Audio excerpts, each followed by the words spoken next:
Here's a quick testimony about my experience at the River Tampa Bay Church. So at one point the Lord spoke to me and told me, this was back in 2001, he told me to put $300 in the offering for every service. And this was during camp meeting when they were having 2 services a day, like for 7-8 days. And I was putting $300 every time into the offering. Now, I didn't go to every service, and there was one time I avoided going to the service because I knew I was going to have to put $300 in. And I gave thousands upon thousands of dollars to the River Tampa Bay Church. And not just because the Lord was speaking to me. I wouldn't do that if God didn't tell me to. So I don't begrudge it. I don't begrudge that. I'm not like, oh, no, Lord told me to put $300 in the offering. And the next time I went to service, he told me to put $300 in the offering. And next thing I know, it seemed like every time I was in church, the Lord was telling me. So I can't blame somebody when the Lord's telling me to do something. I don't blame Pastor Rodney for that. But then I started getting prophetic words. Okay? And I faithfully served God and did everything the Lord told me to do. And the prophetic words that I was speaking to Pastor Rodney back then were the very same words that would have prevented him from having a Satan face today and the wrath that God is about to pour out on his life. And then I didn't do really anything intentional to oppose Rodney Howard-Browne. But he started having his armor bearers and ushers persecute me and mess with me and drive me out of the church. And at the end of it, I had given tens of thousands of dollars to his ministry and been faithfully speaking the word that God gave me to speak and obeying God. And God even proved me to them to be a true prophet. In other words, God proved to them that I'm a true prophet. One, Eric and Jennifer Gagnon have kids because of the prophetic gift on my life. 2, I predicted the future and wrote it down because they started telling me, we can't have you prophesy. We don't want you. You're not allowed to prophesy. Whatever you get, write it down. So I started writing the prophecies down, and the prophecies were predictions of the future. And I can tell you back then, I predicted the Kelly May boat, the need for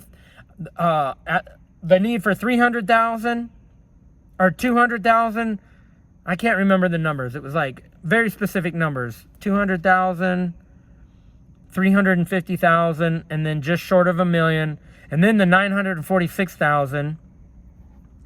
All these were numbers that I spoke about needs of the church months before it came to pass. And then everything came to pass exactly as I said and in sequence for prophecies that I wrote down. So 6 months later, they could read the prophecy and say, this is what he wrote 6 months ago, and it's coming to pass exactly as he wrote. They still drove me out of the church, and the Bible says mistreated the servants of God and sent them away empty-handed.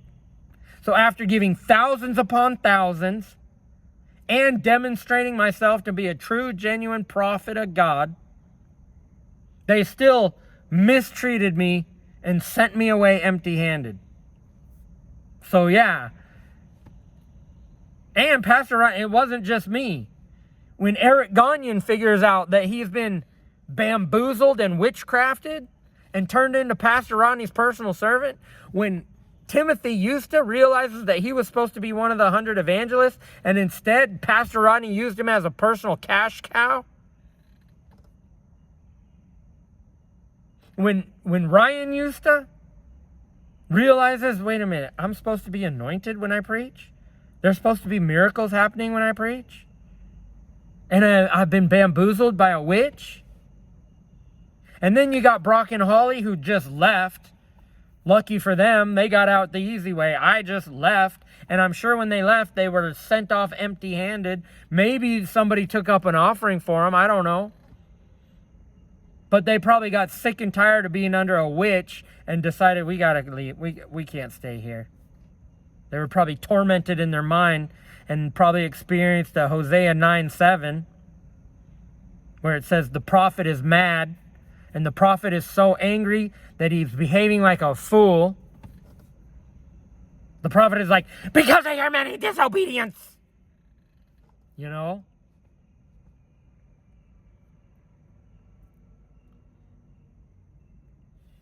God's going to raise someone up to replace you, Pastor Rodney. And you're going to see the great awakening, but you're not going to be part of it. And you'll be too prideful to go and sit in the audience.